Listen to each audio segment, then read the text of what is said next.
Selamat siang. Terima kasih dulu untuk yang pertama pada Tuhan supaya saya bisa membuat video ini, dan tidak lupa saya juga berterima kasih sama teman-teman yang sudah membantu like dan subscribe. Nah, oke, saya akan mulai bahas mengenai B860H V1 dan V2. Oke, seperti yang kita lihat dari video sebelumnya tentang hexing, dia menggunakan S905X min BV. Begitupun sama persis seperti yang V1 dan V2 ini menggunakan chipset yang sama ya. Nah, seperti kita bisa lihat ya. Nah, di sini ya ini karatnya cukup parah ya, makanya kan kalau malam itu nggak kelihatan karatnya. Ini wow banget, entah apa yang terjadi gitu. Oke, kita mulai aja. Kita setting dulu ke dalam diode mode. Nah, cara kerjanya di sini ini jauh lebih tangguh ya sebenarnya ya. Kalau saya bilang V1 ini atau B860H ini yang lebih tangguh board ini. Kenapa saya bilang lebih tangguh? Ini kalau saya rasa ini produk yang terbaiknya ya. Nah, oke, kita mulai aja. Kita mulai dari, kita tes dulu ya. Nah, oke, kita mulai dari source power. Source power ini dia berbeda dengan seri-seri yang lainnya. Kita boleh lihat di sini ada kapasitor besar dua, satu dari USB, artinya dia bisa input juga, di sini juga bisa input juga, dia dua-duanya ditampung. Berbeda dengan hexing yang di versi sebelumnya, dia kapasitornya cuma satu dari USB aja, artinya ini nggak ada tahanan sama sekali, dan ini sangat mudah jebol ya. Nah,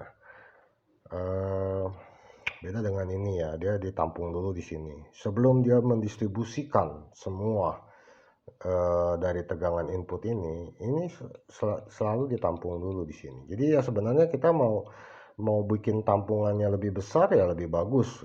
Artinya kita bisa muat tegangan jauh lebih besar, tidak mempengaruhi arus karena arus sudah ditentukan dari regulatornya ya. Oke, yang pertama kita lihat, kita cek dulu. Di sini kita dapatkan 4,9 watt ya, artinya 5 volt ya. 5 volt 1 ampere juga udah cukup buat menghidupkan STB ini. Nah, kita lihat dari input yang keduanya. Ini saya ambil dari sini aja. Nah,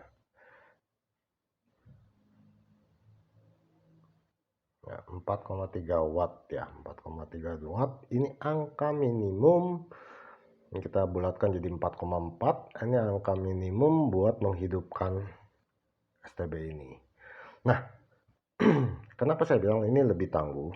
Karena kita lihat di sini ada masalah kapasitornya, dan kedua di sini adalah regulator 5 voltnya ya. Regulator 5 volt ini dia bisa multi input, jadi bisa input dari sini, bisa input dari sini.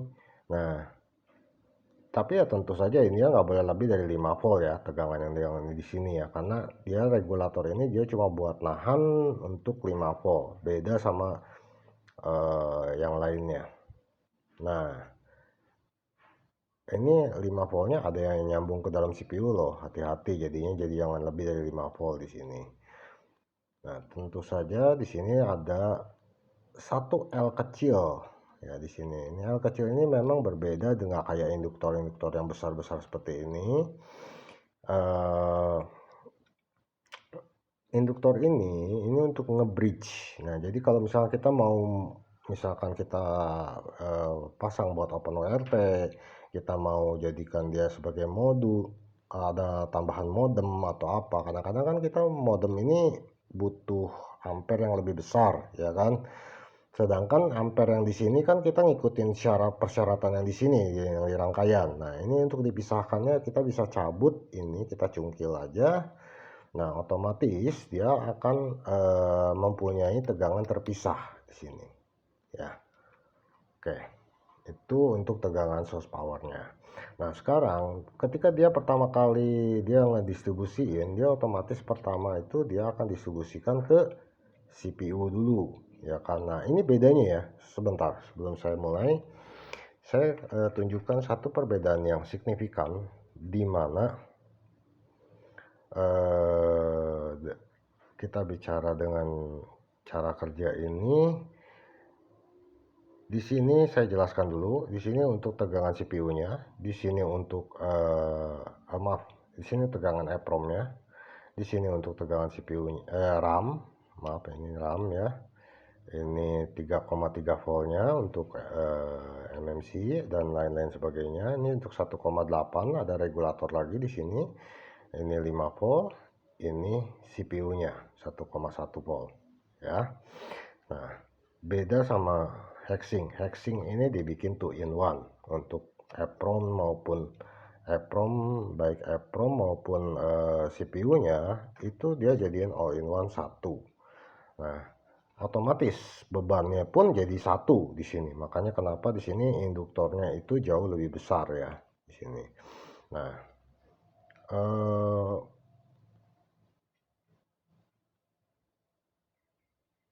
untuk input dari 5 voltnya pun di sini tidak ada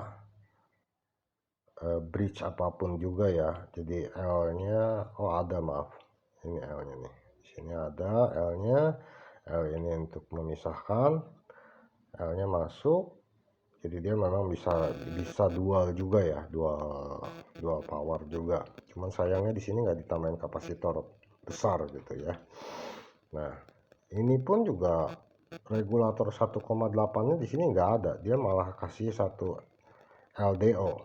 Ya. Nanti saya jelaskan apa bedanya sih LDO dengan regulator step down. Nah, untuk permasalahan pertama ini kita coba lihat untuk supply EEPROM-nya kita dapatkan di angka 145 masih bekerja normal ya. Untuk CPU-nya 164 ya, 1,1 volt masih di atasnya ya. Nah, ini pun juga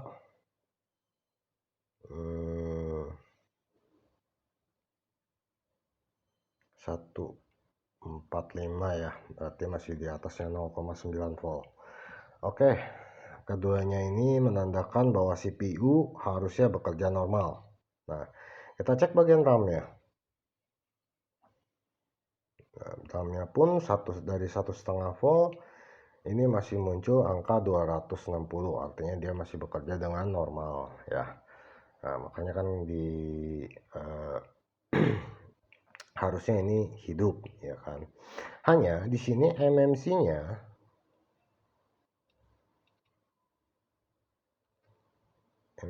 untuk ketegangan 3,3 masih normal. Oke, 1,8 juga masih normal ya kan. Karena dia tegangannya itu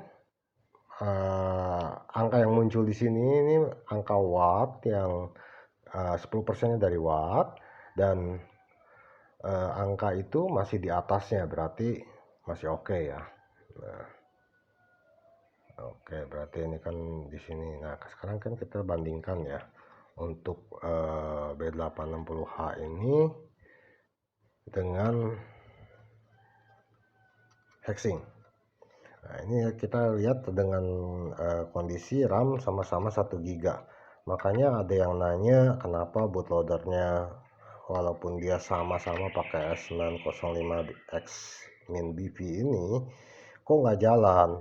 Nah, yang paling pertama jelas masalah dari tegangan ya. Tegangannya aja, kalau ini kan ada 2, ini kok udah di all in one-in jadi 1 ya. Nah, terus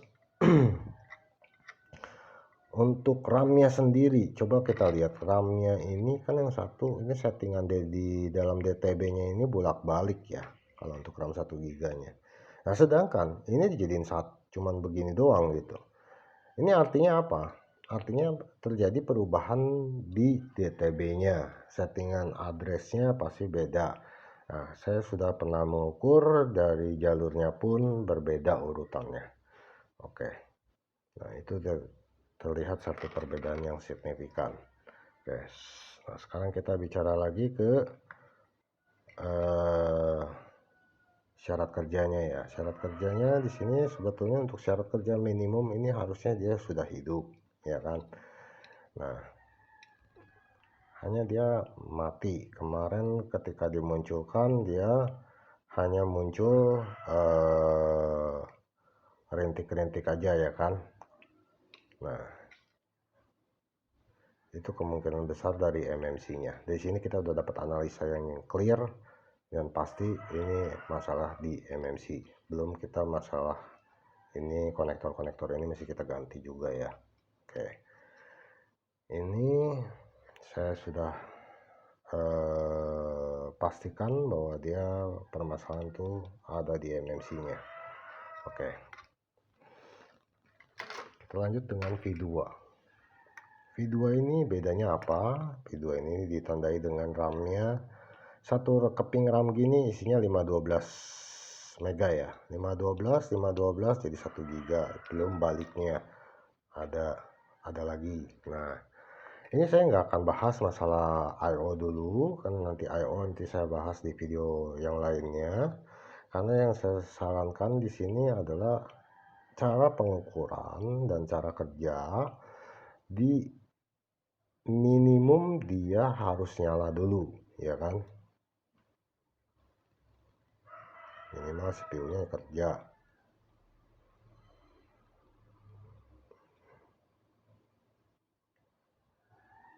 Nah, di sini kita dapatkan udah terjadi penurunan ya. Harusnya kan masih sehat tuh ya, 4,9 atau 5 volt malah gitu lebih bagus. Ini udah 4,8, berarti dia udah terjadi penurunan.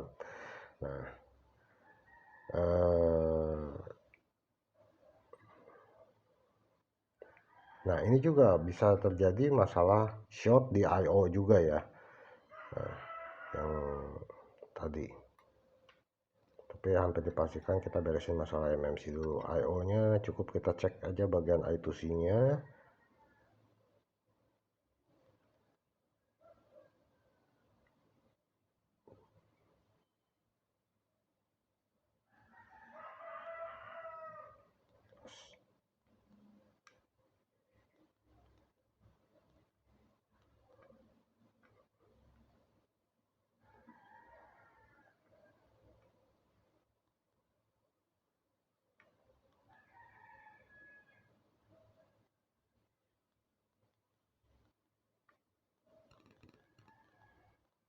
Nah, I2C-nya agak bermasalah juga ya. Keluar apa ya? Entah, ini besinya agak berkarat nih.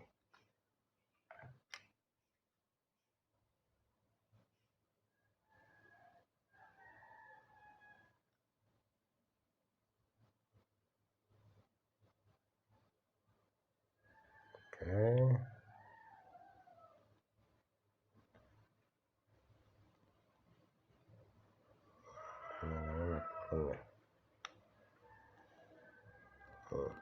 Oke, harusnya oke ya HDMI nya juga ya, cuman ini karatnya mesti kita bersihkan ya. Kalau perlu kita ganti konektornya karena ini konektor seperti gini udah nggak mungkin, jelas nggak mungkin dipakai ya. Saya juga bingung ini apa yang terjadi gitu. Oke, kita lewat dulu.